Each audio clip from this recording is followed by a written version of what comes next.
Good evening, folks, and welcome to the next session of Aletheia's Apologetics. This is the first one of the new semester. So this evening we'll have Bob talking on theodicy. So the title is The Problem of Evil, Evidence for God's Existence. And with that, I shall hand you over to Bob. Raman actually suggested that I subtitle this 2001, A Space the Odyssey. Anyway, I'll give a quick outline of what we're going to talk about. First, I want to define what is the problem of evil. The term gets bandied about a lot, but I think we need to understand what it is and what it's not so that we don't just create a straw man and knock it down. How does the problem of evil present a dilemma for atheists? How does the problem of evil present a trilemma for theists and Christians? And then I'll try to summarize a lot of material in a very short amount of time. So what is it? And this statement of it is taken from a course that's offered at Stanford University. So the first proposition is that if God exists, then God is omnipotent, omniscient, and morally perfect. So in other words, omnipotent, he can do anything. Omniscient, he knows everything. Morally perfect, he does what is right all the time and never what is wrong, and never fails to do right. So it follows then, if God's omnipotent, then he has the power to eliminate all evil. Omnipotent, he can do anything power can do. If he's omniscient, then he knows when evil exists, because he knows everything. And if God is morally perfect, then he has the desire to eliminate all evil, because again, evil is counter to the nature of a morally perfect God. Evil exists, and that is the hinge point, because the argument then is if evil exists and God exists, then either God doesn't have the power to eliminate all evil, or doesn't know. So in other words, he doesn't do it because he can't, or doesn't know when evil exists, so he doesn't do it because he's unaware of it, or doesn't have the desire to eliminate all evil. So in other words, he doesn't do it because he doesn't want to. And if that is the case, then an omnipotent, omniscient, morally perfect God does not exist. So that is the essence of the problem of evil. Other people have summarized in different ways. I thought this was the one I thought did a very nice job of breaking it down. Any questions about that real quick, of anything that something went over your head before we proceed? So again, want to make sure we understand the argument before we evaluate it. So for atheists, this creates a dilemma. And let's focus on point number 5, the fifth proposition in the argument from the previous slide, which is the easiest to remember: evil exists. Most of you were not here for last fall when I gave the talk on relativism, but I'll ask anyway. Can anybody tell me the difference between objective and subjective truth?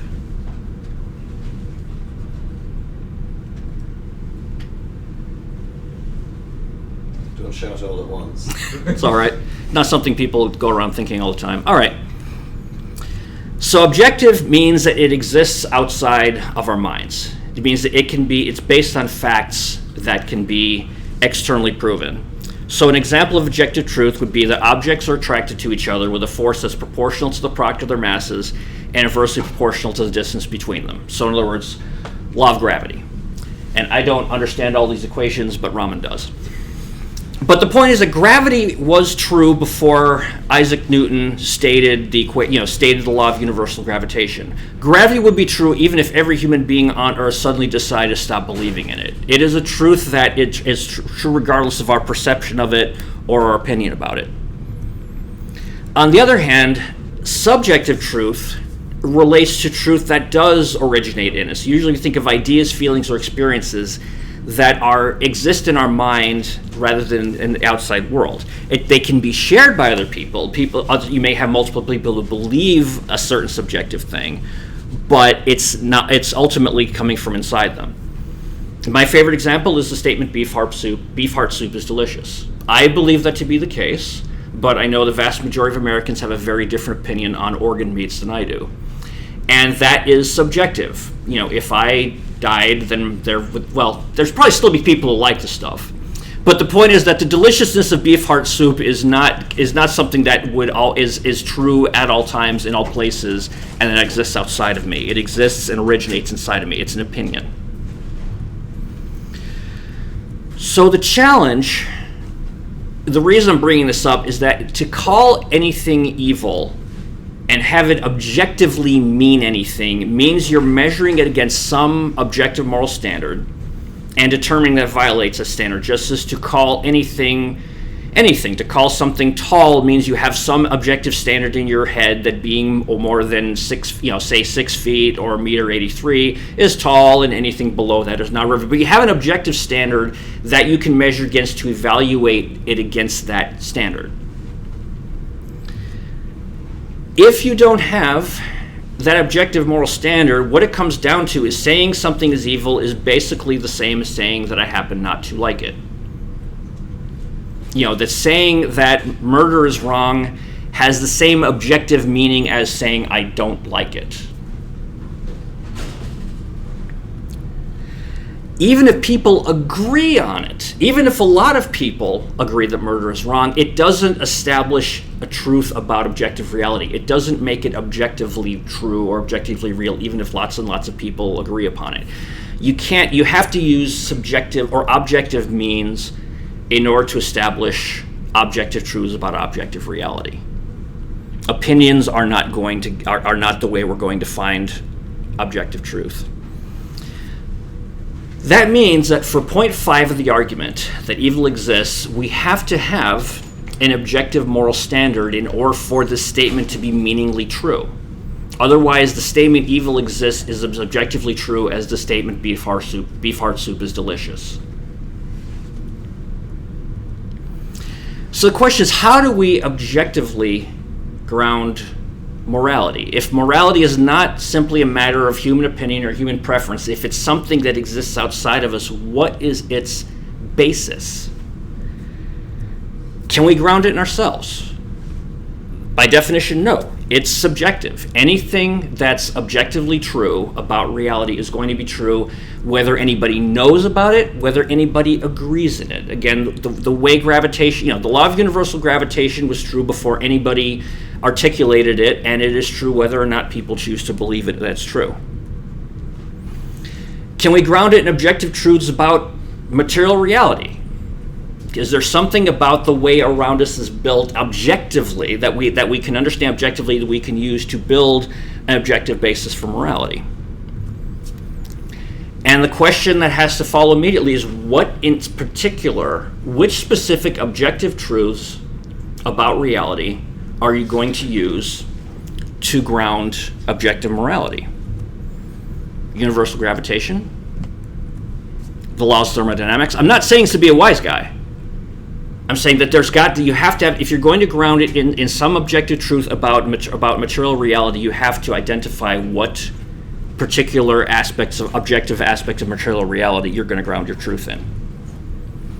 So what about evolution? That's one that is commonly pointed to as an objective grounding for morality. The problem is that even if you posit that our moral preferences are wired into us as a result of evolution, natural selection, if you argue that certain behaviors were bred into us because they led to greater human flourishing, that led to societal flourishing, whatever, that's still subjective. That is not objective. That is still based in persons. And to be honest, there's a lot of behaviors in the non-human natural world that we don't consider desirable human behaviors. I mean, to be very contemporary, the whole notion of diversity, equity, and inclusion is not something you're going to see being carried out in the wild. It's basically whoever is able to eat whomever gets to eat whomever.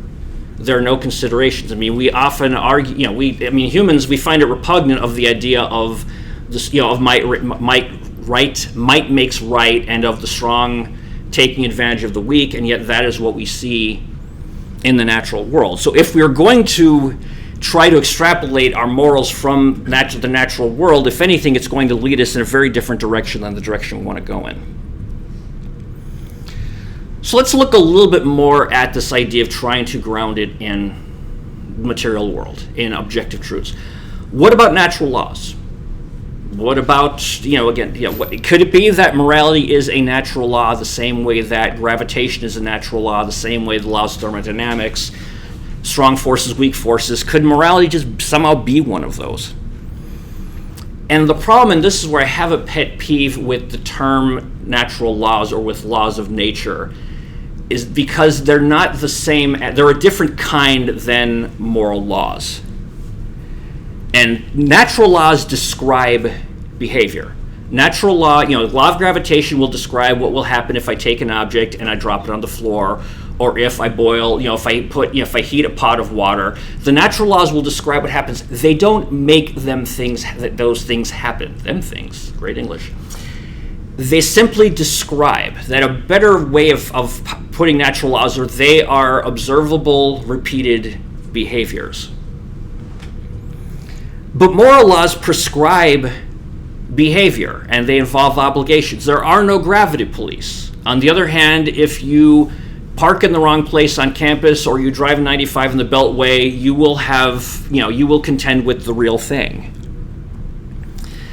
So again, trying to compare these two is what we in philosophy call a category error. That moral laws are of a different kind than what we would call natural laws like gravitation, the laws of thermodynamics, and so on and so forth. But also the fact that moral laws contain obligations adds an extra layer of complexity to all this, because again of their different nature. Because obligations are always between persons.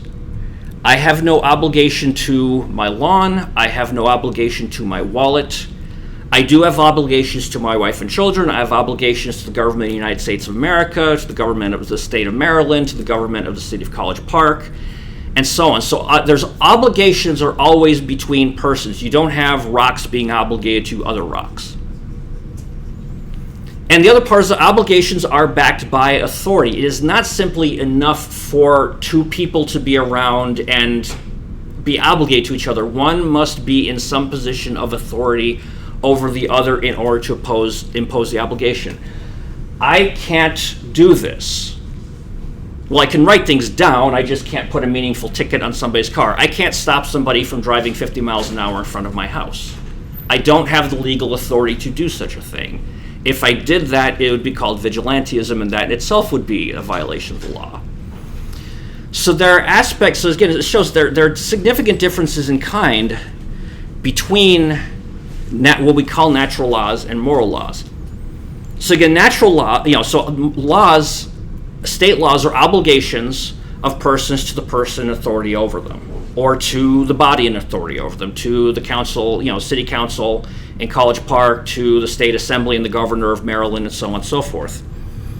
And contracts are still, they're between equals, yes, but they're still obligations that are enforced by the authority over them. The reason contracts have power is not because I make a contract with someone who's an equal with me, but because the government has the authority to do something to one or both of us if we violate the terms of the contract. Or if I'm dealing with the mafia, they'll take care of the business themselves.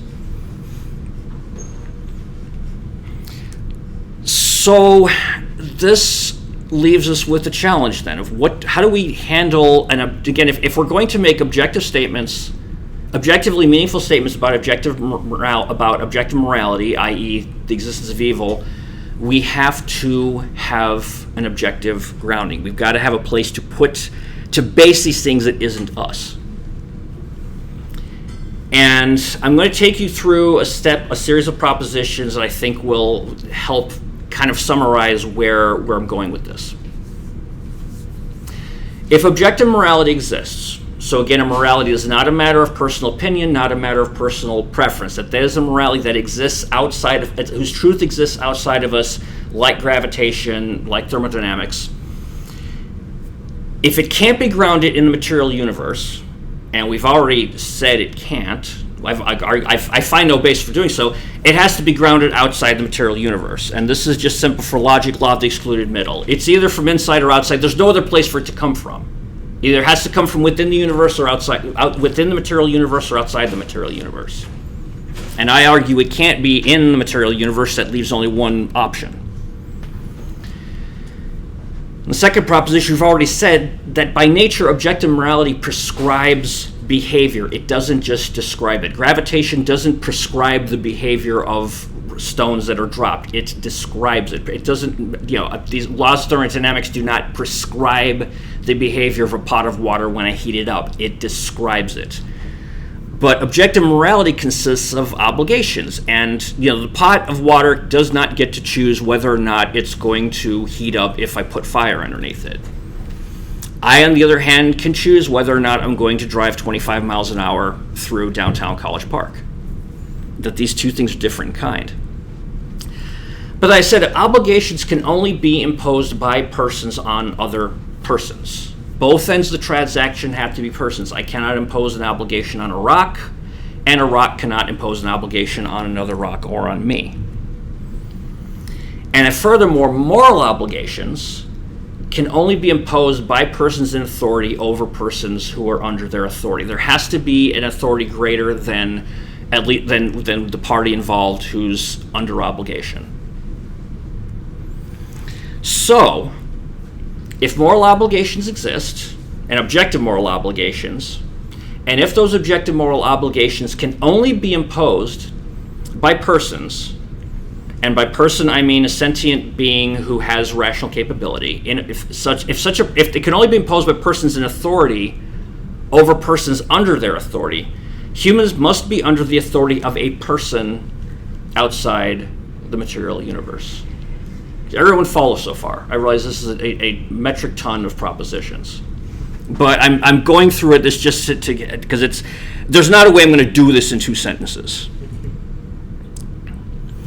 So, while I will take that it's possible to make other conclusions, I would argue the most reasonable conclusion as to the nature of this person outside of the universe is that we can call him God, the eternal, in which you can define as the eternal, infinite spirit, mind, or other transcendent entity that the creator or other source of the universe, that is the creator or ultimate source of the universe, and that rules over it. And that's from dictionary.com. Most reasonable means in this case, I think, is better supported by other lines of evidence than the alternatives. Like to argue, say, that, is it possible that there is a created non-material being who created us and therefore has ground our morality? Yeah. I find no evidence for that. There's far more evidence for a transcendent God who created everything than there is for some sub-God or whatever you want to call him, or some greater being who put us here. And so in that instance, for objective morality to exist, I will argue God must exist. If God does not exist, then objective morality does not exist, and proposition 5 of the argument fails, and that means the argument is false. The argument falls apart. So let's summarize the dilemma for approaching this from the perspective of an atheist. And a dilemma is a situation where you have to make a choice between equally undesirable alternatives. I borrowed heavily from dictionary.com. So alternative number 1 is that an objective moral standard exists. And I argue that I think that makes a very strong argument that God exists. Alternative 2 is that an objective moral standard doesn't exist, in which case you have no basis for making objective moral judgments about God or about anyone else. They come down to matters of taste. That again, to say that murder is wrong is the same as to say that eggplant is yucky in regard to its level of objective meaning. I'm not saying to make fun, but just saying it's a challenging situation. You've basically only got 2 potential choices, and neither of them are particularly attractive. So let's summarize the problem of evil real quick, because I realize it has a lot of propositions in it. So again, if God exists, then he's omnipotent. He can do anything power can do. He's omniscient. He knows everything, and he is morally perfect. If God is omnipotent, then he has the power to eliminate all evil. If God is omniscient, he knows when evil exists. And if he's morally perfect, then he has the desire to eliminate all evil. 5th proposition is evil exists. And then if evil exists and this omnipotent, omniscient, morally perfect God exists, then God, one of these qualities cannot be true of him. Both those things cannot happen at the same time. Either God isn't omnipotent, he isn't able to eliminate all evil. He's not omniscient. He doesn't know that it exists, so he hasn't eliminated because he didn't know it was there. Or he doesn't have the desire to eliminate all evil. If he doesn't have the desire, then he's not morally perfect. And the argument is that God doesn't exist. And our argument is that the fifth condition is not met because there is no objective basis if there is no God to make statement number 5, and therefore the rest of the argument does not follow. But we got our own problems. Because we don't have a dilemma, we have a trilemma. What's a trilemma? Okay, for the theist who believes that evil exists, so basically who follows the first 5 assertions, we still are left with a very troubling picture of reality. Okay, again, God is omnipotent, omniscient, morally perfect. If he's omnipotent, he can eliminate all evil whenever he wants. If he's omniscient, he knows it's there to be eliminated. And if he's morally perfect, he has the desire to do it. And evil exists, and we believe evil exists because it has objective grounding. But then we're still stuck with this. Just because for the Christian, we can't get rid of the fifth proposition. So we're stuck. How do we deal with this? People have been wrestling with this for literally millennia. And because you've been dying to know, a trilemma is a situation analogous to a dilemma in which there are 3 almost equally undesirable alternatives. What are those? Let's break down propositions 2 through 4. Because we have to get rid of one of them at least in order to get out of this argument.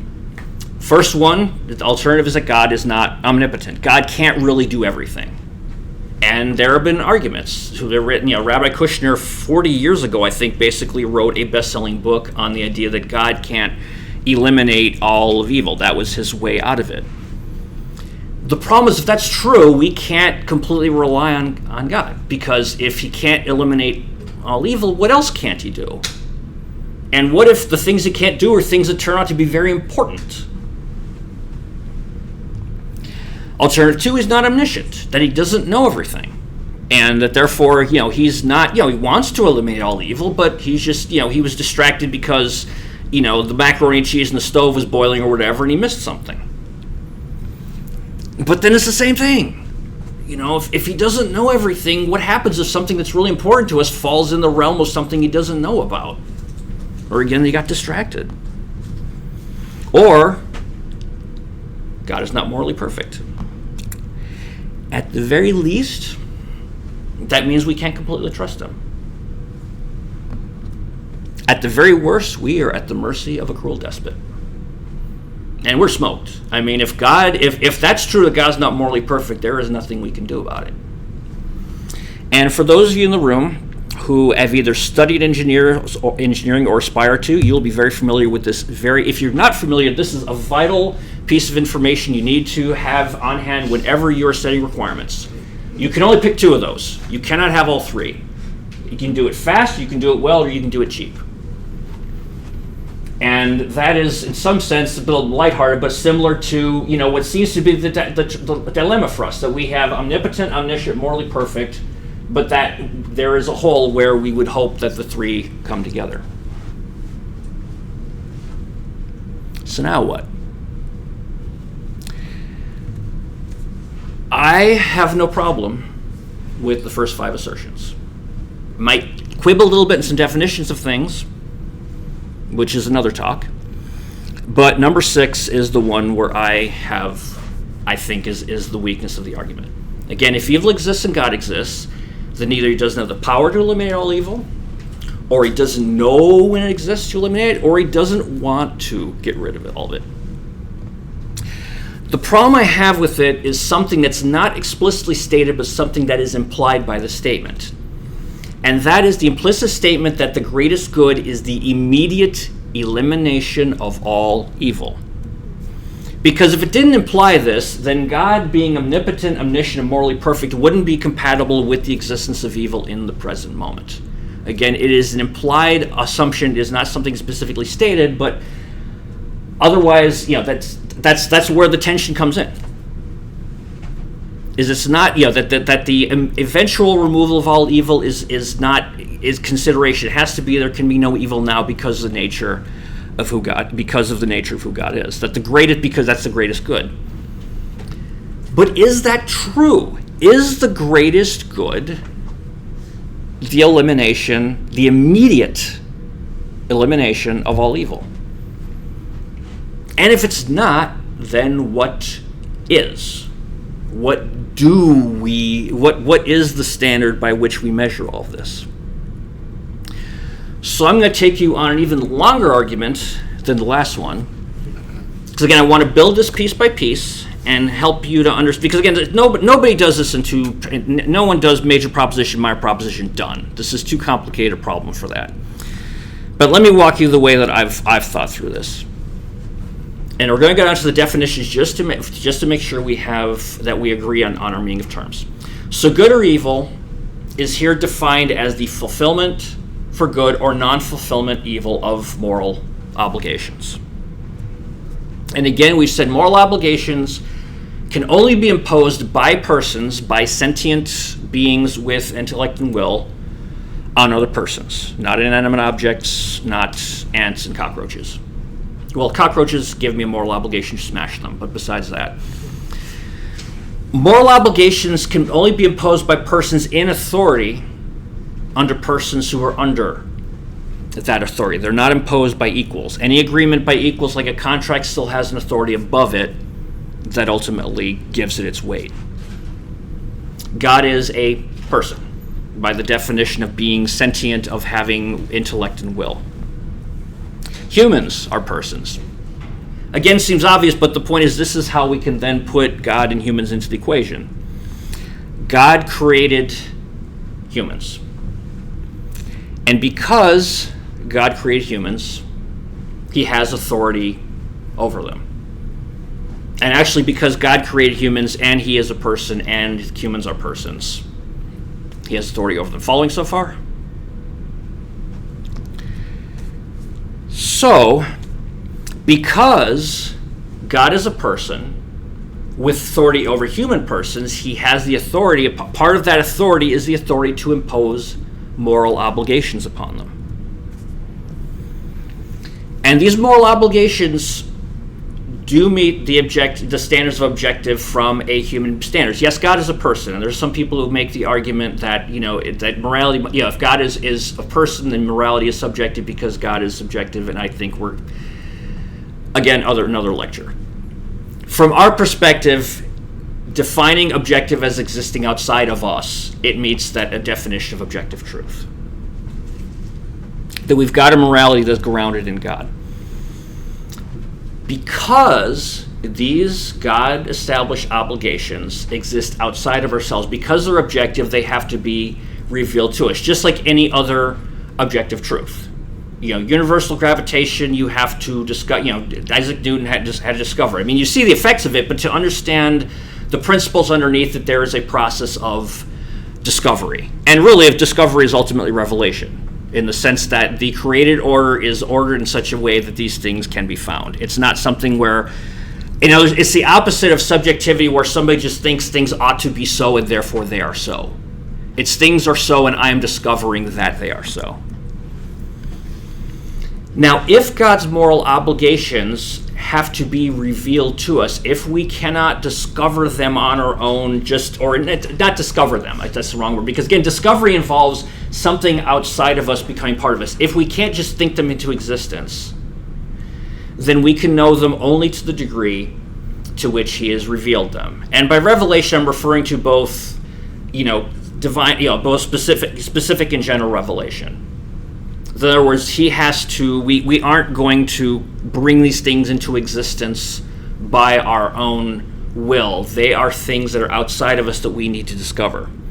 But there are limits to how much we can discover. If God chooses not to reveal something to us, if he chooses not to reveal it to us by direct revelation through his word, and he has chosen to arrange creation in such a way that doesn't reveal it, that's it. We don't have another means by which to discover it. But that means that there are limits. If God has not chosen to reveal all the cards in his hand, we only are going to know whatever he's chosen to reveal. But in addition, there's going to be additional limitations on our knowledge of God's moral obligations just by dint of our intellectual capacity. Our intellectual capacity is finite.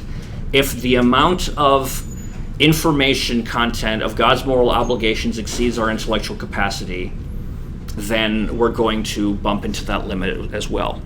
And my point with those last two propositions is that our understanding of God's revealed morals have limits. Because that means if our understanding of moral obligations, of right and wrong, is limited, it is not reasonable to assume that we are able to evaluate the moral quality of everything God does. To be able to evaluate objectively everything God does means we have to have a perfect understanding of his standards and also of just his actions, the motives, the context, and so on.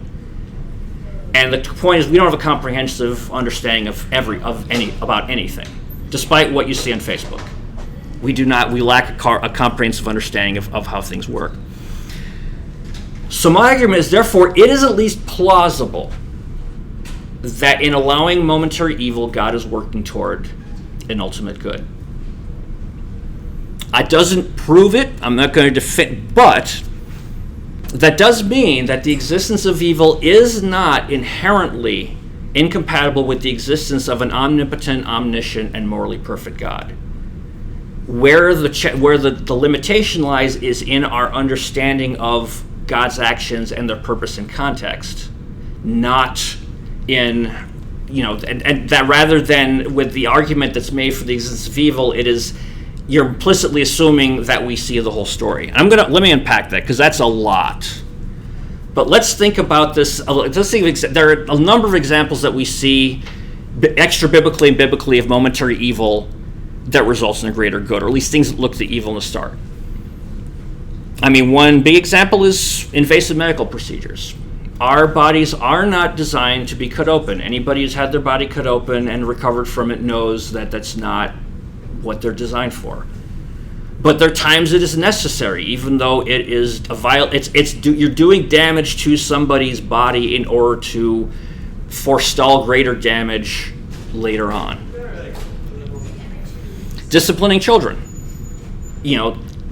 Learning that there are limits requires consequences, and it means Kaz and Paul are not always going to be happy with the choices that the limits I put on them. But if I don't teach them there are limits now, and they go into a world that has limits thinking there are no limits, that is going to be a lot worse. So there's going to be times when Kaz and Paul are going to think I'm the worst daddy on planet Earth because I'm not going to let them have their 17th bowl of ice cream, or because I'm not going to let them stay up past midnight. But I'm doing this toward a greater good, even though my name is going to be mud for a time, because the greater good is that it's going to build their capacity to serve God and to function in the world around him. And then violent acts by authorities for the purpose of protecting others. I'm not talking about, it doesn't mean I think anything goes as far as, behavior police or things like that. But I'm saying is there are times in the legal realm, in the realm of international relations, where violent acts are committed for the sake of protecting other people. And people die in them. It's people die in wars. No matter how just the cause, or whatever, there's a cost to be paid for that. But the point is that the cost is paid in order to, the evil happens, or is permitted to happen in order to achieve a greater good. Now, we have to be careful that this doesn't become a let us do evil that good may result. I'm not saying that as long as you have a good goal in mind, anything matters. Nothing else matters. But what I am saying is that there are instances where certain actions, when shoved into a very narrow context, can appear very different than when you see larger context. If someone is cutting open somebody's abdomen with a knife, and it's happening, on Route 1, that is most likely really bad. If it's happening at Holy Cross, that's a completely different ball of wax. That's being done for a greater good. And even in Scripture, we see this all the time, where God uses the evil of humans to accomplish his purposes. I mean, one where it states straight out is in Genesis, when Joseph, after being sold into slavery by his brothers, and then Joseph goes through this whole long, circuitous path to get to become, Pharaoh's right-hand man. And when he meets his brothers and finally tells his brothers who he is, and then later on he says to them, "As for you, you meant evil against me," which they did. They hated him, they wanted to kill him, they didn't have the guts to kill him, and so they sold him into slavery. But God meant it for good, in order to bring about this present result, to preserve many people alive, where God used Joseph as Pharaoh's right-hand man and gave Joseph dreams about God was going to do, and that God was going to bring a 7-year famine on Egypt after 7 years of prosperity. And under Joseph's direction, the Egyptians saved a huge amount of grain, and it was a game changer, and it was what brought Jacob and the rest of his family out of the land of Israel, which was also affected by the famine, to a place where they would be cared for. And the big one is the crucifixion. And when you think about it, the notion of the Son of God, God incarnate in the flesh, being murdered by his own creation, I find it hard to think of an evil that is worse than that. And yet God used it. And it's very clear all through Scripture. Jesus, it's always said that this was the purpose, this was the way it's going to happen. And that God used that to redeem his people from sin. Another aspect that can be really challenging when we're thinking about this is the question of, what does good mean biblically? Because again, if God has no moral obligations, which I don't think he does, because no one's in authority over him, what does it mean for God to be morally perfect? How has God specifically defined good? What's the lens through which we look at the things that happen to us, around us, and in us? And again, it's God's world. We live in it. He gets to define what good and evil is. And what's his definition? When Jesus was asked what were the greatest commandments of the law, his response was, "You shall love the Lord your God with all your heart and with all your soul and with all your mind.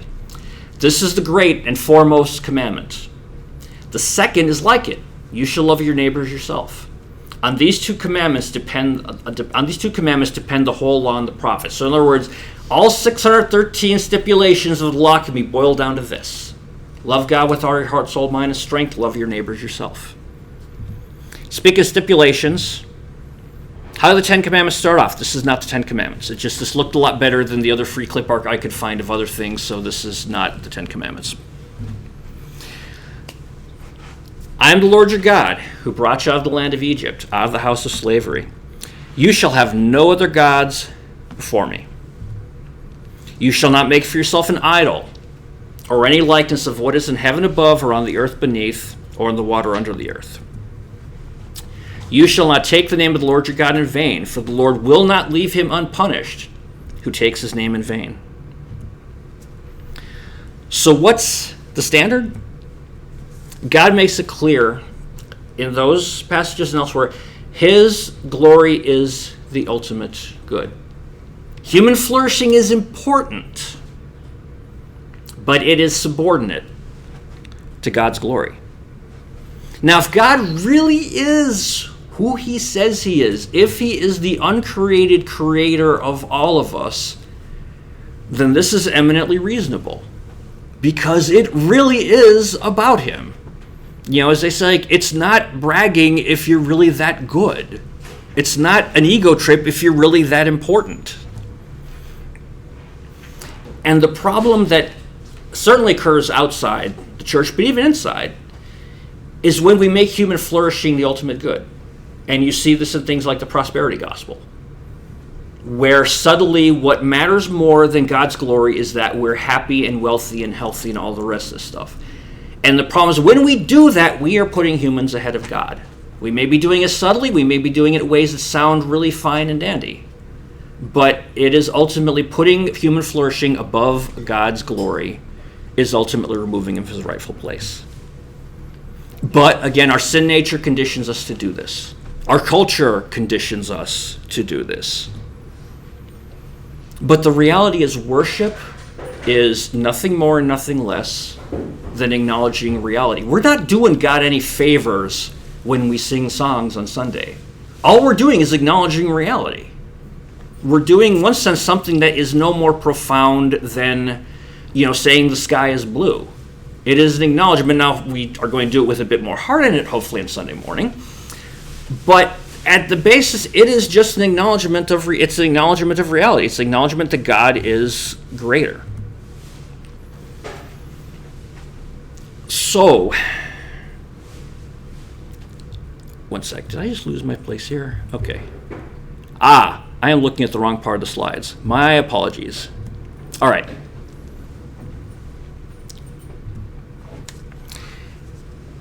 This is still challenging because when Paul asks the question, Paul's talking about election in Romans chapter 9, and he says in Romans 9:18, so then God has mercy on whom he desires, and he hardens whom he desires. Paul then asks a very obvious question. Why does God still find fault? For who resists his will? And Paul's answer is not something that makes me feel good inside. On the contrary, who are you, O man, who answers back to God? The thing molded will not say to the molder, why did you make me like this, will it? Or does not the potter have a right over the clay to make from the same lump one vessel for honorable and one for common use? What if God, although willing to demonstrate his wrath and to make his power known, endured with much patience vessels of wrath prepared for destruction?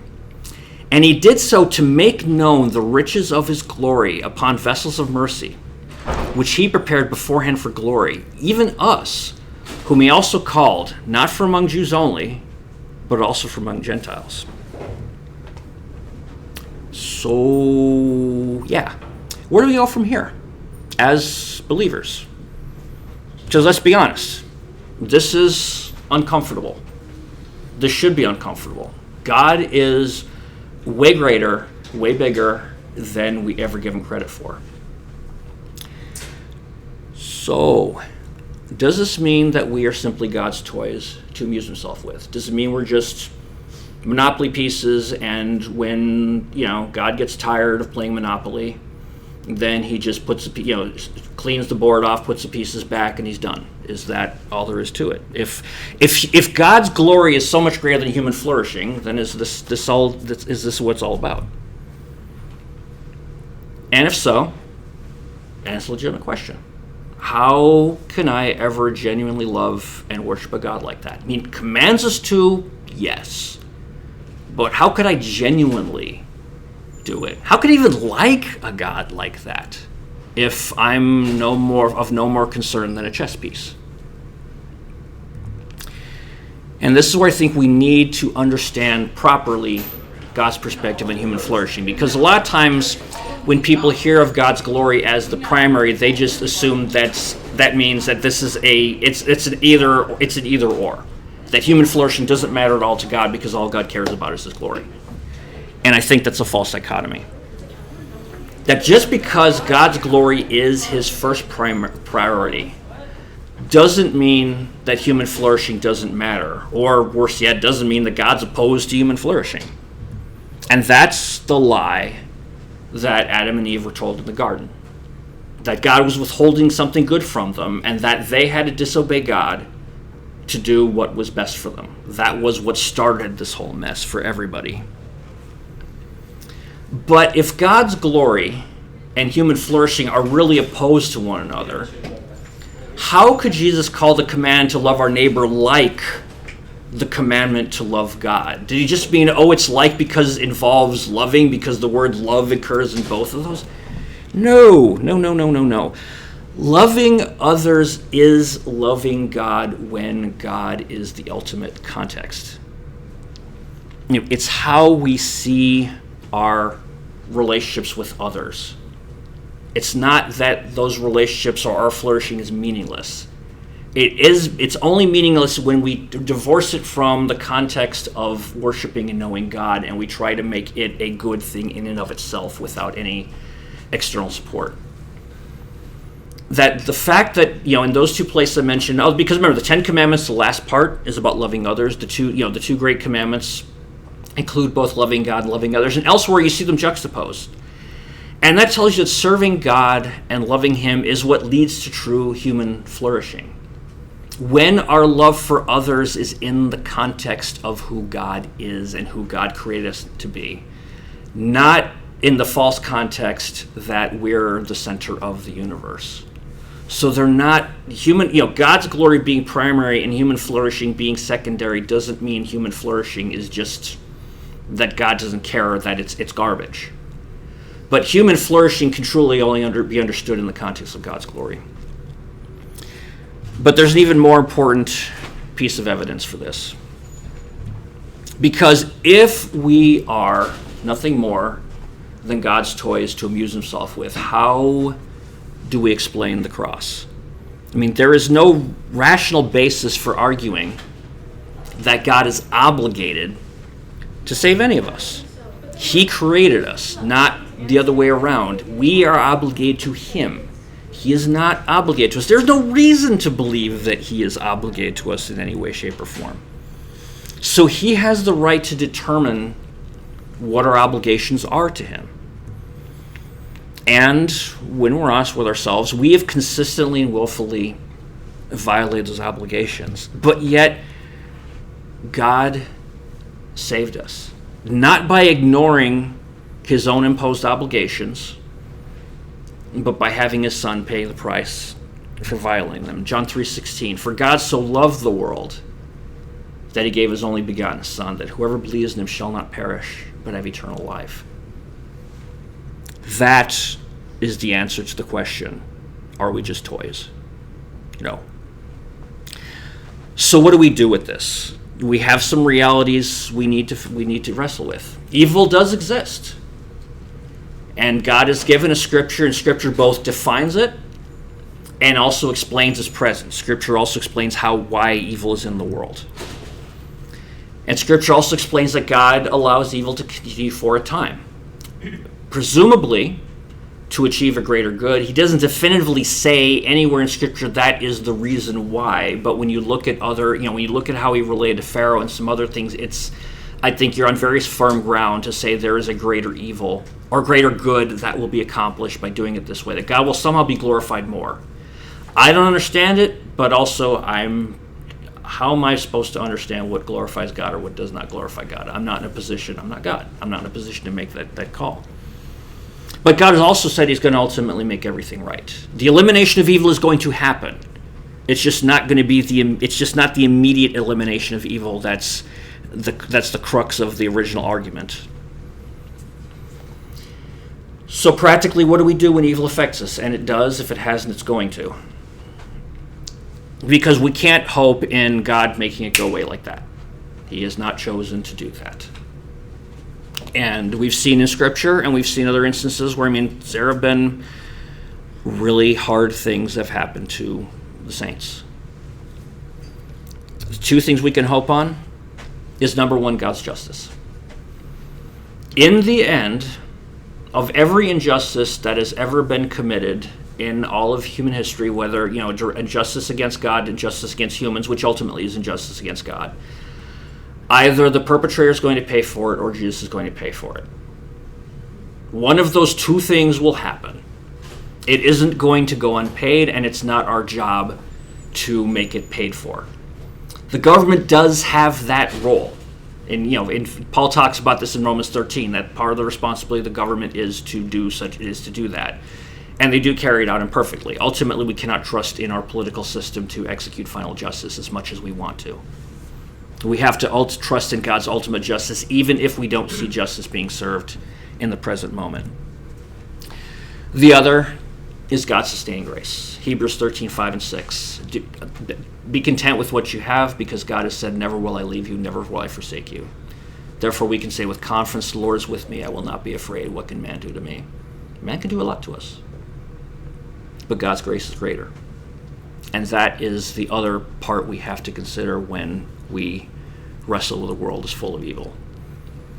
I didn't want this to just be something where we we have these beautiful arguments and we start smashing other people's worldviews to pieces, and we feel all good and smug about ourselves. These aren't easy questions. God doesn't fit in a box, and God is not obligated to us. But as C.S. Lewis wrote about Aslan in the Narnia series, Aslan's not safe, but he is good. So let me summarize. I've gone on quite a bit.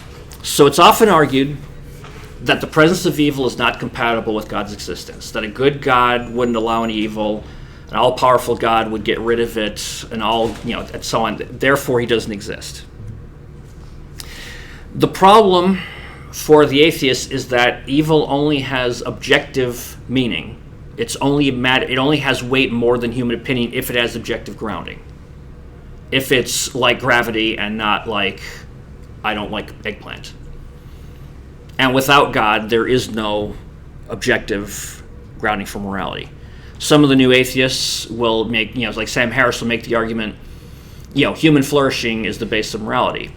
And the immediate question that needs to be asked of Sam Harris is, why should human flourishing be the basis of morality? What is the objective basis of human flourishing being good? All you're doing is pushing the question back one more step. But for the theist, for the Christian, again, the challenge for us is God does allow objective evil to occur. And it's hard to reconcile that with his goodness. And that some of this challenge of reconciling is because we have a flawed understanding of God's nature and the nature of good and evil. That some of it is because we make human flourishing the greatest good and the be-all and end-all when human flourishing was never meant to be the be-all and end-all. God's glory is the be-all and end-all, and human flourishing can only truly happen within that context. Some of it, we have to live with unanswered questions. But what we also have to do is trust in what God has revealed to us to sustain us where he's chosen not to reveal to us. And the pain that is a part of the lives of everybody in this room, I don't know why God allowed those things to happen. I don't know why God allowed a friend of mine who is young enough to be my son to get cancer. I do know that Christ died on the cross and paid for my sins, that he took on the justice I deserved.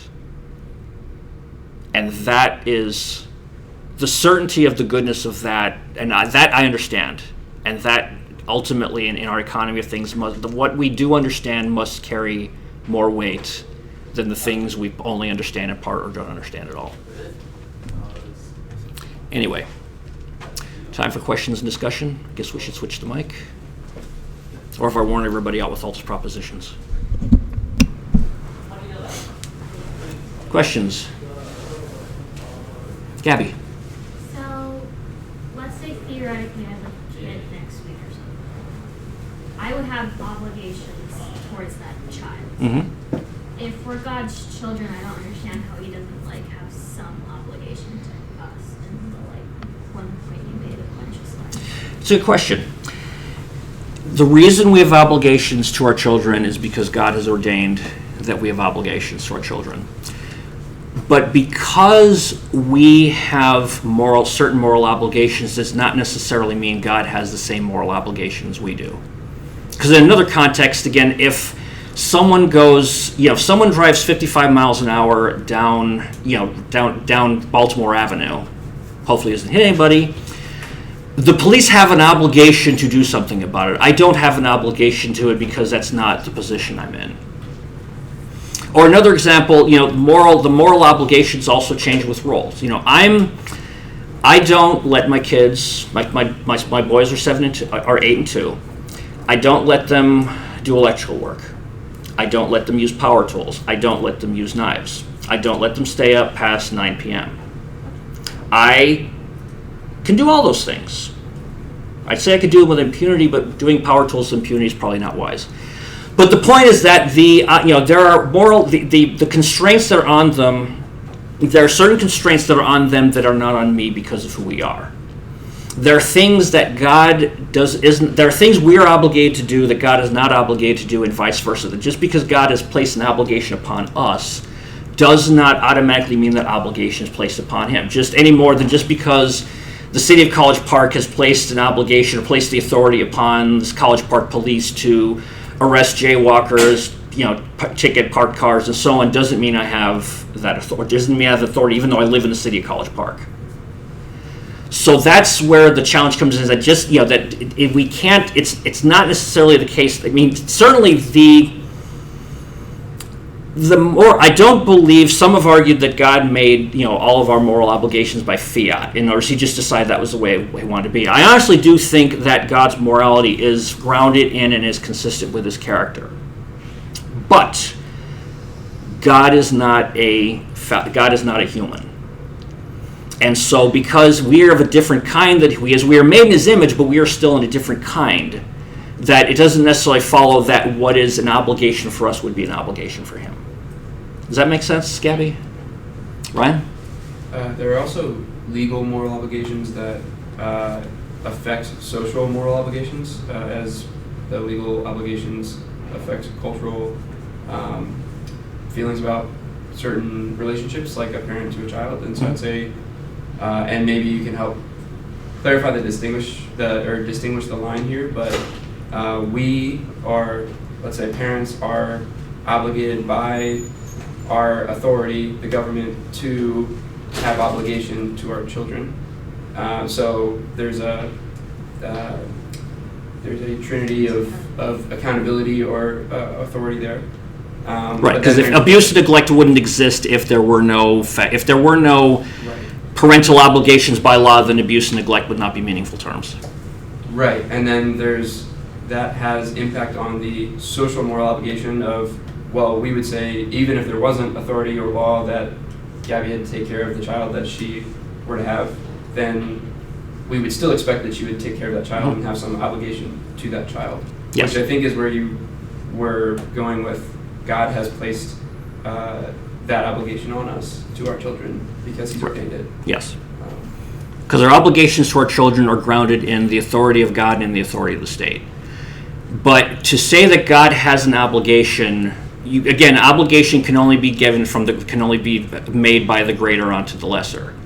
To place moral obligations upon God means there has to be a personal being who is greater than Him to impose the moral obligations upon Him. Which isn't necessarily the most emotionally satisfying argument, but that's the way it works. I mean, ultimately, God can do what He wants. Thankfully, what God wants to do is good. Very good question, though, because you're right. There's a lot of, sometimes the confusion comes because we make category errors. We compare things or find analogs with things, and we carry the similarity beyond the point at which it's a valid comparison. Other questions? Aditya. So I'm not sure if the argument against the atheist position is valid here, because it seems to me that the problem of evil is an internal critique of theism as opposed to an external critique of theism. So it seems like an atheist who's just a complete moral nihilist who denies that evil exists at all could still argue from, say, we presuppose theism, and so if we're presupposing theism, we're going to show that it's incoherent. And so it doesn't seem like evil not having a basis for them would pose much of a problem for those kinds of people. So it seems like it doesn't really follow that it's a big problem for, it doesn't follow that they can't use that argument. So it seems like you'd have to approach it from the lens of internally, we'd have to see why this isn't a problem. I guess the question I would have, though, is what is the basis for that? What's the objective basis for the atheist statement that, if we're positing theism, what is the objective basis for the atheist statement that God is doing evil things or that God is evil? Because see, that's the challenge. Is if you don't have an objective grounding for it, what you're really saying is God does things I don't like, and that's that isn't enough. Simply not liking something. Some people like certain things, some people don't. It's subjective rather than objective. I mean, I don't like the fact that ice cream, is bad, has too much sugar in it, and I don't like the fact that ice cream raises my cholesterol, and I don't like the fact that I have to do extra biking and running when I eat ice cream. I don't like those things. But they're true. It has no bearing. The fact that I have certain very strongly held opinions about how ice cream should be has no bearing at all on what it is. The cholesterol's still going to go straight to my heart, regardless of my thoughts about it. So I guess my challenge is that, again, what is the basis for because again, if they're going to argue, if they're going to use God's moral qualities or the perceptions of as an argument for his existence, there has to be an objective grounding for those. Otherwise, they're just saying something doesn't exist because I don't like it, and that doesn't work. I mean, whether you like having cancer or not, the cancer may be in your body. Whether you like having roaches or not, there may be roaches in your house. There's no bearing on they're matters of my likes or dislikes can't be used, don't establish objective reality. They may be in response to it, but they can't establish objective reality. Does that help, Aditya, or am I answering the wrong question? I was going to say, isn't the question here is if you have a moral nihilist, well, a nihilist anyway, they're not presupposing objective morality and basically just showing that it falls flat. My response to your question would be that atheist nihilists are very much within the minority and within the spectrum of atheism, and it's much broader than that. And most of what people the term atheism is a muddy term anyway, because of what it means, because mostly it's what people are strong agnostics, or people who choose to live in a way like God doesn't exist, but they don't actually go all the way to saying that God definitely doesn't exist. So you're right in the fact that if someone is a nihilist, then that is a logically consistent argument. The thing is, though, is that in some ways it's the wrong question to ask, because those kind of atheists are very much in the minority. But then you would also, if you were addressing those atheists, then you would start to bring in other arguments for God's existence and establish moral objectivity through using other lines of existence. Because if you prove God's existence, then objective morality follows from that, and that's probably how I would address that if I was in that situation. I don't know if Bob would address that. Yeah. Is that helpful? Yeah. And I guess also some of the moral nihilists try to take their wallet. I'm serious. I mean, part of the challenge is if you cannot live in a way that is consistent with a certain perspective of reality, it does open the question of, is that true? And that's part of the challenge with a lot of moral nihilists, is they don't live in a way that is consistent with the way that they claim to believe. And I think that you can't, because the way you were going. Gabby, did you have another follow-up question first? Or I want to go in, I just want to make sure I go in order. Okay, Nathaniel?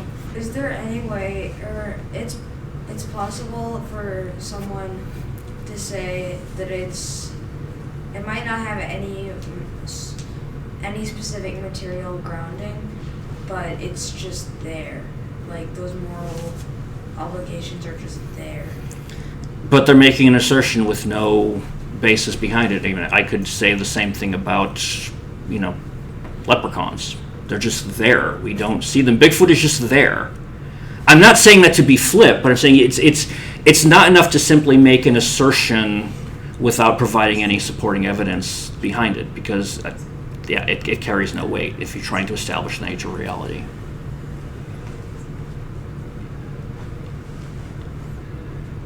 Others?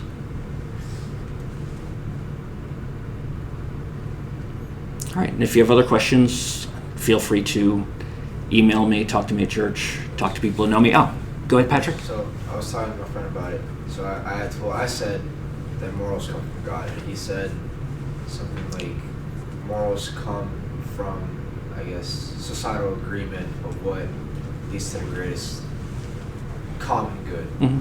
How do we challenge that? Part of it is subjective, because even if it's a societal agreement, it's still based upon the opinions of people. It's not grounded objectively. In some societies, I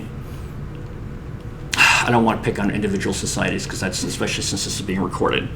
But I will say, there are some societies in which concepts, in which certain concepts, I guess one example.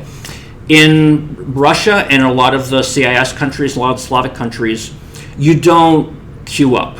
You just don't. You just push your way to the front of the line, and that's how you do things. I mean, going through customs in Kiev was a load of fun because you basically had to get the elbows out, and nobody gets bothered, nobody gets offended by it. But yet in America and in Europe, in Western Europe, you better queue up or you're going to get a lot of people upset. So that's all of a sudden. So that's subjective. That means for a Russian, it's okay to break in line, and for a Frenchman, it's not. And if you have a bunch of Russian tourists in France, heaven help you. And so part of it is it's not an objective grounding for morality. It is ultimately a subjective grounding. And the other, but furthermore, the other question even farther, does that make sense so far? I mean, part of it is that's subjective, not objective. It is still grounded in people, not in the nature of the world around us. We just agree to do these things because it makes things work better, but that's utilitarian, but it doesn't prove anything about the nature of the world around us. It just means something works. In other words, just because a lot of people agree in something doesn't make it true. So, for instance, a good example of this would be phrenology. So this was a pseudoscience at the beginning of the 20th century where people sort of said, right, if I look at somebody's head and if they've got these particular shaped eyebrows, then, they must be a villain. Or, and I mean, this came out to be scientific nonsense. But a lot of people believed in it for a long time, and it became the consensus until the evidence showed otherwise. But the thing is it was never true, even when a lot of people believed in it. And when you think about to be a bit more contemporary, the reason that Byrd Stadium is no longer named Byrd Stadium is because Byrd was, a segregationalist. In his historical context, in his time, societally, that was not viewed as a problem. So what is the basis for us, removed from Byrd's life by generations in a very different society, suddenly we make the decision we're going to remove his name from the stadium? I'm not saying whether we should or shouldn't, but I'm saying to make that decision is to imply that there must be some kind of a trend, that there is a transcendent morality that supersedes the culture he was in, because the culture of what is right with regard to segregation now is different from what it was 2 generations ago. So if you're going to try to, so you really can't argue that and if you're going to argue that it's just by societal mores, then we had no business removing his name from the stadium, because what he did in his time was perfectly right. It was acceptable in society to have that kind of an attitude. And for us to try, so basically we're taking our morality, we're taking our non-transcendent morality and we are imposing it upon him 60 years removed. Or even a life cancel culture where you get nailed for saying things you did or said 30 years ago in a very different context. If it's all societal compact, that doesn't make any sense, because then what they did then was perfectly morally acceptable because society had agreed upon it, that it was okay to do these things. And they're not now. But I think even more deeply, there's an implicitness in this whole societal compact argument that that human flourishing is good, that it's good for societies to flourish. Why? Why is it any better for society to go on for another generation than for us and Russia and China to get into a big nuclear free-for-all and wipe out a significant portion of the Earth's population? Why is it better for that not to happen? I mean, for us, obviously, it's better, but I mean, from a larger perspective, I mean, if there's a little green man on Mars watching this, he sees a couple little pops on Earth, whatever. Why does this, so that the question I would ask is to push behind it, okay, what makes that, why is that something that we should objectively pursue? What's the basis for, what's the foundation on it? Why should it matter if society flourishes or not? What's the basis of saying that's good? I mean, again, a lion to us is, to a hungry lion, we're a snack. The lion doesn't care that I have a PhD. Not going to care that I have a wife and 2 kids. I'm a bag of meat to him. Does that help, Patrick? Was that a 50,000 word answer to a 5-word question? Which is one of my spiritual gifts.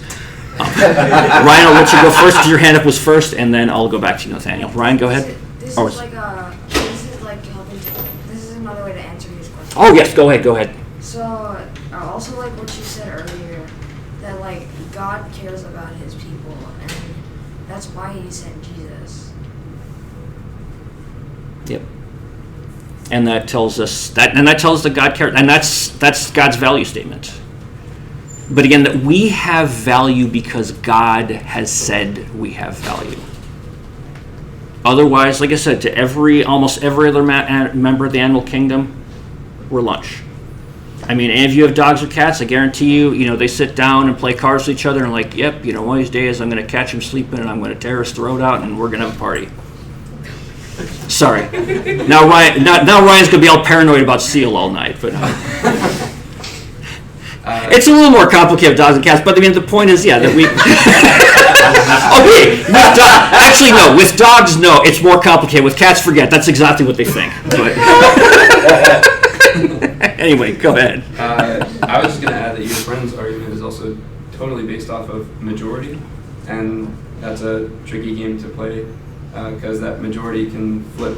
If it's on the 51-49%, then who's right and who's wrong can flip pretty quickly if it's on the issue of whether murder is okay. And the society that we pick is just this room, and we're in a different context.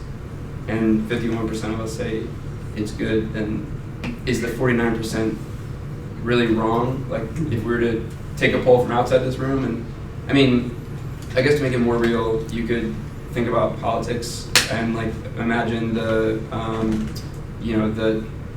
2020 election, if it was 60-40, are the 40% really wrong?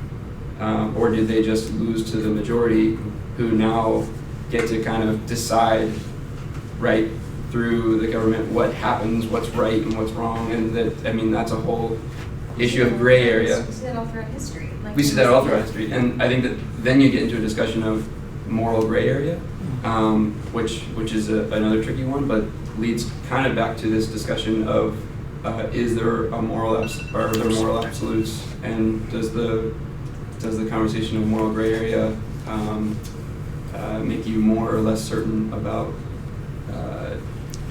a God that defines moral absolutes, and is it a black and white issue? Or And could in this world could we ever reach like an ultimate cultural moment where like we've defined the perfect good and like the perfect right, and is there even something that could be agreed upon to strive for? And the answer is no. Which I think is where, I think where a lot of people go who kind of sit in that moral gray area argument is, well, we're working towards, maybe they would put it in different words, an ultimate cultural moment. And to that, you could say, well, a lot of people would say that there's more evil today than there was 20 years ago, just with the advent of technology or something. You know what I mean? Like, I think that you can start to really twist, not twist intentionally, but really kind of put arguments from somebody who holds that position of belief back on each other.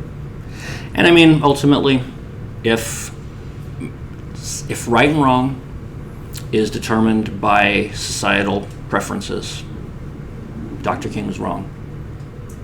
The American revolutionaries were wrong. The abolitionists were wrong because they were in the minority. Part of what made what Dr. King did so noble was that he chose to stand up for what was right, even though the government itself was opposed to equality for all. And how do you know it was right? If he stood up for what was right, but who was But if what was right was determined by and I'm not saying this to make emotional appeals to figures who obviously are very near and dear in history.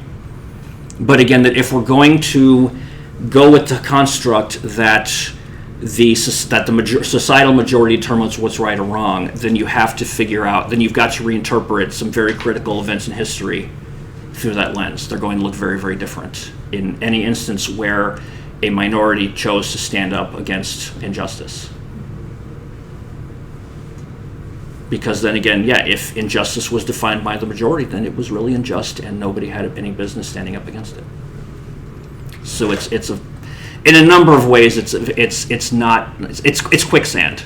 ultimately. You're going to get stuck in, no matter which way you try to go, you're going to get stuck in a very uncomfortable position. Does that help, Patrick? Yeah. Okay. Byron, I thought, do you have a hand up at some point? Okay. Any other questions? These have been great questions. Thank you very much for the discussion. All right, I want to honor your time. It's already 8:15, and my boys are going to, well, one should be in bed, but is probably fighting like a tiger right now. And for those of you who know my boys, you know which one I'm talking about. Thank you all for coming. I really appreciate your attention. And I said, feel free to email me, or if you see me at church, pull me aside. If you don't, if you don't, if you're not part of Aletheia, but you know people who know people, feel free, get my digits or whatever. I'd be happy to even just get coffee and talk about stuff. So, thanks. Thank you. And thank you as always for the